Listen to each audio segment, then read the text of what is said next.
মৰমৰ ছাত্ৰ ছাত্ৰীসকল, আজি আমি পাষ্ট পাৰফেক্ট টেন্সৰ বিষয়ে কিছু কথা আলোচনা কৰিম। পাষ্ট পাৰফেক্ট টেন্স হৈছে অতীতত একেলগে ঘটা দুটা কৰ্মৰ মাজত সময়ৰ পাৰ্থক্য দেখুৱাবৰ বাবে এই টেন্স ব্যৱহাৰ কৰা হয়। অতীতত একে সময়তে ঘটা দুটা কৰ্মৰ ভিতৰত যিটো কৰ্ম অলপ আগত শেষ হোৱা অৰ্থ প্ৰকাশ কৰে তাক আমি পাষ্ট পাৰফেক্ট টেন্স ব্যৱহাৰ কৰোঁ, আৰু যিটো অংশই সৰ্বসাধাৰণতে অতীত অৰ্থ প্ৰকাশ কৰে তাক আমি পাষ্ট ইনডেফিনিট টেন্স ব্যৱহাৰ কৰোঁ। গতিকে আমাৰ আলোচ্য বিষয়টো হৈছে আজি পাষ্ট পাৰফেক্ট টেন্স। কোনবিলাক বা কেনেধৰণৰ উদ্দেশ্যত পাষ্ট পাৰফেক্ট টেন্স ব্যৱহাৰ কৰা হয় এইটো আমি এই সম্পৰ্কত বহল ভিত্তিত আলোচনা কিছু বেলেগ আমি যেতিয়া অন্যান্য আৰু পাঠ ল'ম সেই পাঠত আমি আলোচনা কৰিম। কিন্তু আজি সৰ্বসাধাৰণতে যিটো পাষ্ট পাৰফেক্ট টেন্সৰ তাৰ গঠন প্ৰণালী আৰু পাষ্ট পাৰফেক্ট টেন্সনো কি এই সম্পৰ্কত আমি থুলমূলকৈ আলোচনা কৰিম। এতিয়া আমি পাষ্ট পাৰফেক্ট টেন্সৰ গঠন প্ৰণালী সম্পৰ্কত চাওঁ।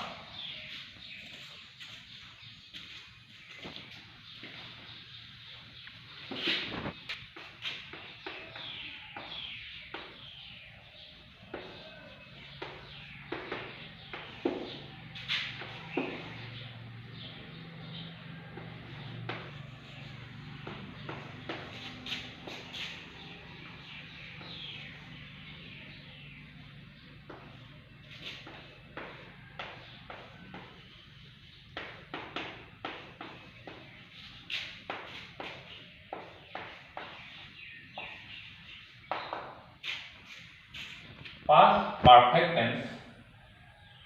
এই ফৰ্মেশ্যনটোত গঠিত হৈ থাকে। পাষ্ট পাৰফেক্ট টেন্সৰ বাক্যবিলাকত এটা ছাবজেক্ট থাকিব,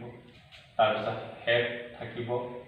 তাৰপিছত মেইন ভাৰ্বটো পাষ্ট পাৰ্টিচিপল ফৰ্মত থাকিব, তাৰপিছত অবজেক্ট বা অন্য অংশ আদাৰ্ছ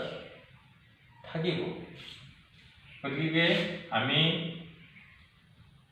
পাষ্ট পাৰফেক্ট টেন্সৰ বাক্য যদি গঠন কৰিব বিচাৰোঁ এই ফৰ্মেশ্যনটো আমি ব্যৱহাৰ কৰিব লাগিব।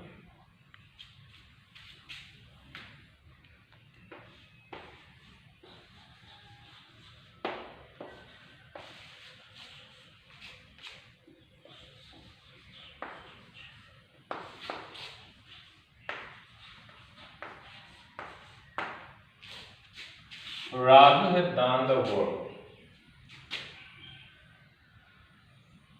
এই বাক্যটোত ৰাজু হ'ল ছাবজেক্ট, সহায়কাৰী হিচাপে আছে আমি হেড ভাৰ্বটো পাইছোঁ, তাৰপিছত মেইন ভাৰ্ব আছে পাষ্ট পাৰ্টিচিপল ফৰ্মত ডান, আৰু দ্য ৱৰ্ক হৈছে অবজেক্ট। এই ফৰ্মেশ্যনটোৰ জৰিয়তে আমি কি কৰিছোঁ যে পাষ্ট পাৰফেক্ট টেন্সৰ বাক্যবিলাক আমি গঠন কৰিছোঁ।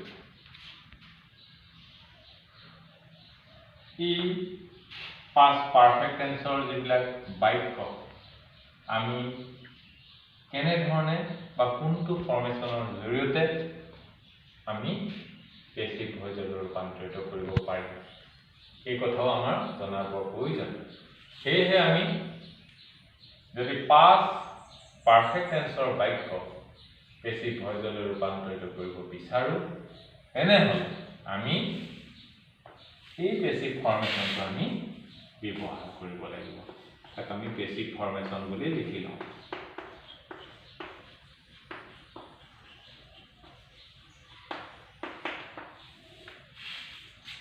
আমি জানো যে এক্টিভ ভইচৰ অবজেক্টটো আমি বেছিক ভইচৰ ছাবজেক্টৰ স্থানলৈ আনিব লাগিব। সেয়েহে আমি যিটো টেন্সৰ ফৰ্মেশ্যন আছে সেই টেন্স ফৰ্মেশ্যনটো হৈছে এক্টিভ ভইচৰ ফৰ্মেশ্যন। ট্ৰেন্সফৰ্মেশ্যনটোৱে হৈছে এক্টিভ ভইচৰ ফৰ্মেশ্যন। সেয়েহে আমি আমাৰ যিটো টেন্সৰ ফৰ্মেশ্যনৰ যিটো অবজেক্ট থাকিব সেই অবজেক্টটো আমি স্পেচিফাই কৰিবলৈ হ'লে সাবজেক্ট কৰিব লাগিব। সাবজেক্ট প্লাছ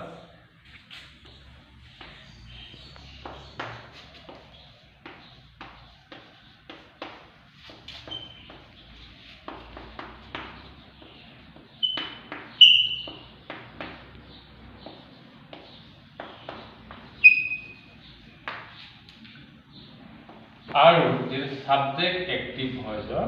এই সাবজেক্টটো আমি অবজেক্টৰ স্থানলৈ নিব লাগিব। গতিকে আমি এতিয়া কি ফৰ্মেশ্যন পালো যে অবজেক্টটো আমি সাবজেক্টৰ স্থানত বহাব লাগিব, তাৰপৰা হেড যোগ কৰিব লাগিব, তাৰপৰা বিন ব্যৱহাৰ কৰিব লাগিব, তাৰপিছত past participle form of main verb ব্যৱহাৰ কৰিব লাগিব। যেহেতু ইয়াতো পাষ্ট পাৰ্টিচিপল আছে, ইয়াতো পাষ্ট পাৰ্টিচিপল আছে, গতিকে ভাৰ্বটো আমি মেইন ভাৰ্বটো পৰিৱৰ্তন নহয় বুলি গম পালোঁ। তাৰপিছত বাই যোগ কৰিব লাগিব, তাৰপিছত সাবজেক্টটো অবজেক্টৰ স্থানতে ব্যৱহাৰ কৰিব লাগিব। গতিকে এই ফৰ্মেশ্যনটো ব্যৱহাৰ কৰিয়ে আমি পাষ্ট পাৰফেক্ট টেন্সৰ বাক্যবিলাক বেছিক ভইচলৈ ৰূপান্তৰিত কৰিব পাৰিম। সেয়েহে প্ৰথম আমি যেটো উদাহৰণ পাইছোঁ, Raju had done the work, এই বাক্যটো আমি বেছিক ভইচলৈ ৰূপান্তৰিত কৰিছোঁ। Raju subject, had had past participle verb আৰু হৈছে ডান দ্য ৱৰ্ক অবজেক্ট। এই অবজেক্ট অংশটো প্ৰথম আমি সাবজেক্টৰ স্থানলৈ এইফালে লৈ আহিছোঁ। আমি সাবজেক্টৰ স্থানত বহালো দ্য ৱৰ্ক। আমি সহায়কাৰী হিচাপে কেৱল হেড ভাৰ্বটোৱে পাইছোঁ, গতিকে কোনো নাম্বাৰ পাৰ্চন বুলি ইয়াত কথা নাথাকে, ইয়াত পোনপটীয়াকৈ হেড ব্যৱহাৰ কৰিব লাগিব, তাৰপিছত বিন ব্যৱহাৰ কৰিব লাগিব, তাৰপিছত পাষ্ট পাৰ্টিচিপল ভাৰ্ব, ইয়াতো পাষ্ট পাৰ্টিচিপল ভাৰ্ব আছে, গতিকে ভাৰ্বটো ডান আছিল, কোনো পৰিৱৰ্তন নহয়, তেনেধৰণে থাকিব। তাৰপৰা বাই আহিলে, তাৰপিছত অবজেক্টটো আনিব লাগিব, সাবজেক্টত আছে সাবজেক্ট ৰাজু। এই পদ্ধতিৰে বা এই ফৰ্মেশ্যনটোৰ জৰিয়তে আমি অতি সহজভাৱে পাষ্ট পাৰফেক্ট টেন্সৰ বাক্যবিলাক আমি বেছিক ভইচলৈ ৰূপান্তৰিত কৰিব পাৰোঁ। আৰু এটা আমি উদাহৰণ হিচাপে চাওঁ।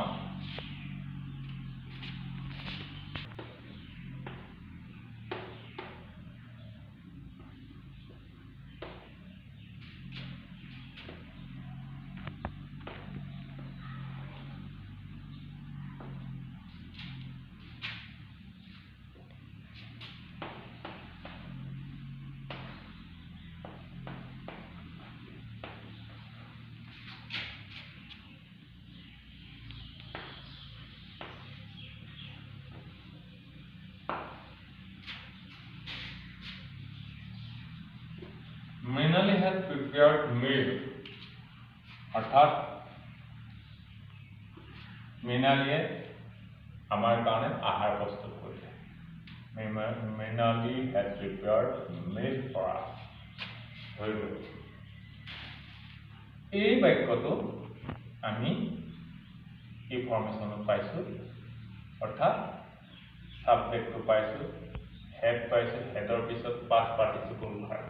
হেডৰ পিছত যদি past participle form of main verb থাকে, তেতিয়া জানিব লাগিব যেটো পাষ্ট পাৰফেক্ট টেন্স কিন্তু এক্টিভ ভইচ।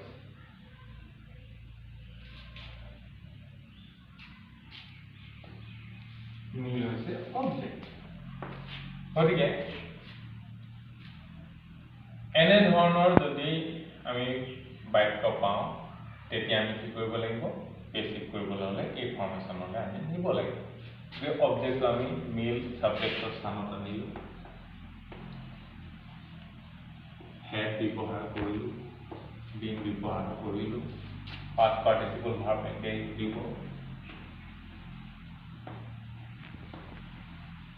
by ইয়াত আছিলে মৃণালী এনেধৰণে খুব সহজ পদ্ধতিৰে আমি টেন্স আৰু ভয়েস আমি যদি একে লগতে শিকি যাব বিচাৰো তেতিয়া নিশ্চয় টেন্স আৰু ভয়েস এই দুইটা কথা খুব সহজভাৱে আমি শিকিব পাৰিম এতিয়া আমি কোনো এটা বাক্য পেসিভ ভয়েসত প্ৰথমতে পেসিভ ভয়েসত আমি উল্লেখ কৰি চাওঁ তাৰ পিছত পেসিভৰ পৰা কেনেকৈ আমি এক্টিভলৈ নিব পাৰো সেই সম্পৰ্কত আমি দুআষাৰ কথা জানিম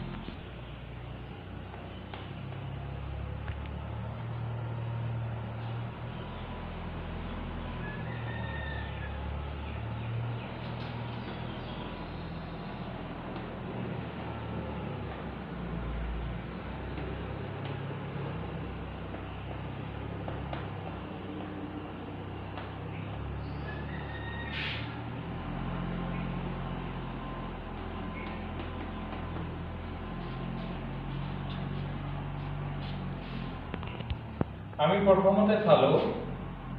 যে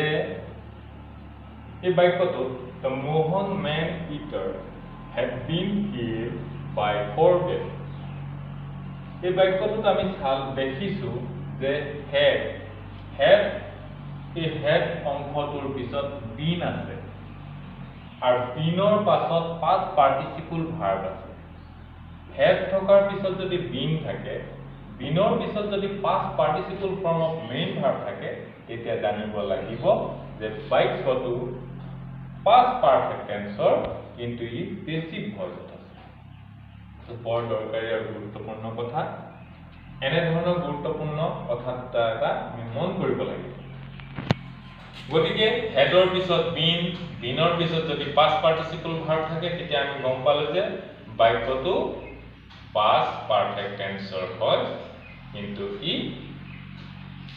পেসিভ ভয়েসত আছে গতিকে আমি পেসিভ ভয়েসত থকা বাক্যটো আমি এক্টিভ ভয়েসলৈ নিবলৈ হলে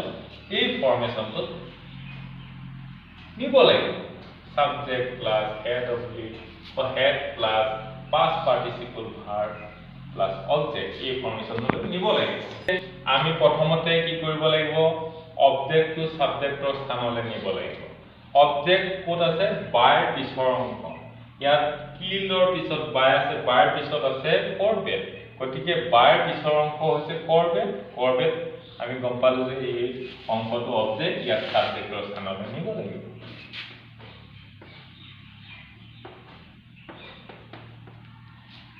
কৰবেট যেতিয়া আমি সাবজেক্টৰ স্থানলৈ অংশটো আনিলো তাৰ পিছত আমি ফৰ্মেশনটোলৈ মন কৰিব লাগিব ফৰ্মেশনটোলৈ মন কৰি আমি দেখিলো যে ফৰ্মেশনটোৱে সাবজেক্টটোৰ পিছত হেড নামৰ সহায়কাৰী ক্ৰিয়াপদটো বিচাৰিছে গতিকে আমি হেড এই অংশটো ব্যৱহাৰ কৰিম তাৰ পিছত ফৰ্মেশনটোৱে কৈছে যে past participle form of main verb ইয়াতো কৈছে যে বিনৰ পিছত past participle verb গতিকে বিনৰ পিছত কি অংশ আছে যে ইট অংশটো আমি ভাৰ্ব বুলি গম পালো past participle আৰু বাইৰ আগত আছে past participle verb যে বাইৰ আগত থকা অংশটো হৈছে কিল আৰু বিনৰ পিছত থকা অংশটো হৈছে কিল গতিকে এই অংশটো হৈছে ভাৰ্ব আৰু ভাৰ্বটো কৈছে ইয়াতো past participle আছে ইয়াতো past participle আছে গতিকে এই অংশটো পৰিৱৰ্তন নহয় সেইকাৰণে আমি কি কৰিলো যেনেকৈ আছে তেনেকৈ উদ্ধৃত কৰিলো এই past participle অংশটো আমি পোৱাৰ পিছত আমাক কি লাগে অবজেক্টটো লাগে অবজেক্টটো কোড আছে বুলি আমি গম পাইছো যে অবজেক্টটো কৈছে সাবজেক্টৰ স্থানত আছে সাবজেক্ট কোড আছে সাবজেক্ট কোনখিনি অংশত আছে যে হেডৰ আগৰ অংশত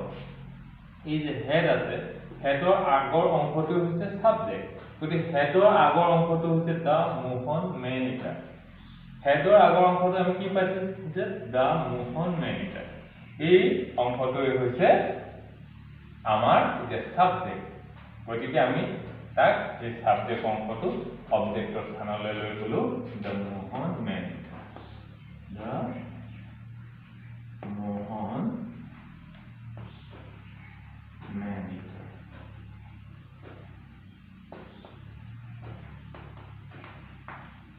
এনেধৰণে আমি যদি এই ফৰ্মেশ্যন বিলাকৰ অংশবিলাকৰ ওপৰত কিছু লক্ষ্য কৰোঁ তেতিয়া কোনখিনিৰ পৰা কোনটো অংশ নিহিত হৈ আছে কেইবাটাও শব্দ সংযোজন হৈ পিনি বা সংযোগ হৈ পিনি বা লগ হৈ পিনি এটা অংক হ'ব পাৰে গতিকে তাক আমি ফ্ৰেজ বুলি কওঁ গতিকে এই শব্দ সমষ্টিটোৰ পৰা আমি ক'ৰ পৰা কোনটো অংশ কিমানত থাকিব এইখিনি কথা আমি ফৰ্মেশ্যনটোৰ অংশবিলাক ভালকৈ যদি বিশ্লেষণ কৰি চাওঁ তেতিয়া খুব সহজে আমি বুজিব পাৰিম বা উপলব্ধি কৰিবলৈ সক্ষম হ'ম গতিকে মৰমৰ ছাত্ৰ ছাত্ৰীসকল এটা মোৰ ফালৰ পৰা এটা তোমালোকক কথা জনাই থওঁ সাধাৰণতে এই past perfect tense যিবিলাক বাক্য এইবিলাক ক'বলৈ গ'লে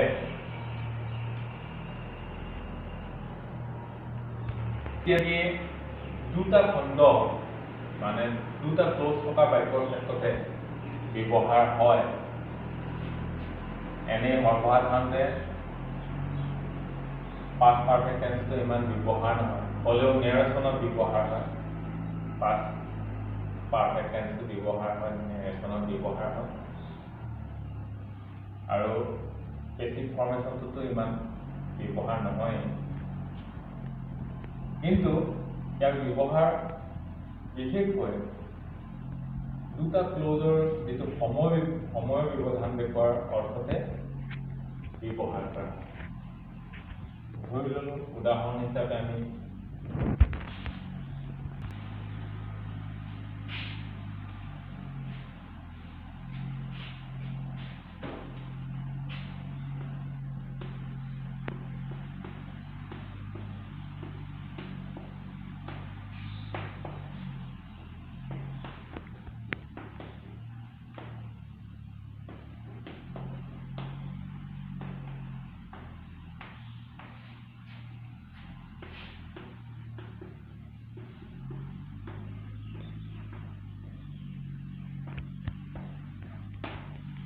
এনেধৰণৰ দুটা ক্লজ থকা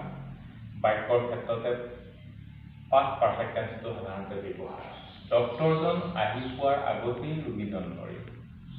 ইয়াত অতীতত একেলগতে দুটা ঘটনা ঘটিছে ঘটনা দুটা হৈছে কি ডক্টৰজন অহাৰ এটা ঘটনা আৰু ৰোগীজন মৰাৰ এটা ঘটনা মৃত্যু হোৱাৰ এটা গতিকে এই দুইটা একেলগতে অতীতৰ সংঘটিত হোৱা এটা দুটা ঘটনা এই দুটা ঘটনাৰ ভিতৰত ৰোগীজন মৃত্যু হোৱাৰ যিটো ঘটনা এই কাৰ্যটো কিছু সময় আগত হৈছে গতিকে কিছু সময় আগত যিবিলাক কৰ্ম সম্পাদন হোৱাৰ অৰ্থ প্ৰকাশ কৰিব অতীতত একেলগে হোৱা দুটা কৰ্মৰ ভিতৰত সেই তেনেকুৱা অৰ্থতে আচলতে ই past perfect tense ব্যৱহাৰ কৰা হয় আৰু নেৰেশ্যনত এই past perfect tense ব্যৱহাৰ হয় গতিকে এইখিনি সম্পৰ্কত তোমালোকে নিশ্চয় গ্ৰামাৰত ভালকৈ চাবা আৰু পৰৱৰ্তী পৰ্যায়ত আমি past perfect tenseৰ লগত জড়িত নেৰেশ্যনৰ সম্পৰ্কত যেতিয়া দুআষাৰ কথা আমি আলোচনা কৰিম নেৰেশ্যনৰ বিষয়ে তেতিয়া আৰু দুটা চাৰিটা কথা আমি জানিবলৈ বা শিকিবলৈ সুবিধা পাম তথা আলোচনা কৰিবলৈ সুবিধা পাম গতিকে সকলোকে পুনৰ যি দুটা আজি আমি ফৰ্মেশ্যনৰ কথা আমি আলোচনা কৰিলোঁ ঘৰত অনুশীলন কৰিবৰ কাৰণে মোৰ ফালৰ পৰা অনুৰোধ জনাই আজিলৈ পাঠ সামৰণি মাৰিছোঁ